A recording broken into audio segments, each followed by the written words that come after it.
Søen var engang den fjerde største i verden, men det der har ændret sig drastisk, eftersom den er skrummet med 90%. Det der er også gået ud over fiskeindustrien, som er gået fra at være stor og fuld af liv, til at der ikke er flere fisk, da størstedelen af søen er blevet tørlagt. Hele den her udvikling er sket, fordi Sovjetunionen i 1960'erne lancerede et stort projekt. Dette gik ud på, at de skulle bygge nogle omfangsrige netværk af sluser og kanalsystemer. Det gjorde, at Aralsøen ikke fik sit normale tilstrømning. Derudover var der også ørkenagtige forhold, som gjorde, at fordampningen foregik for hurtigt i forhold til tilstrømningen.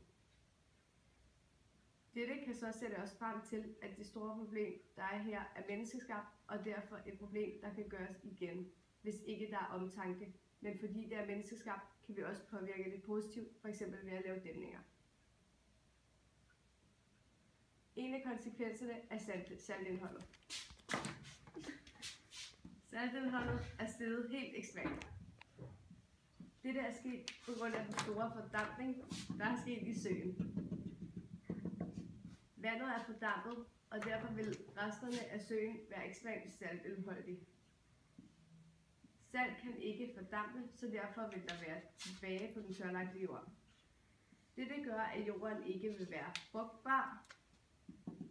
Derfor kan der ikke plantes nye træer og skabes et nyt økosystem.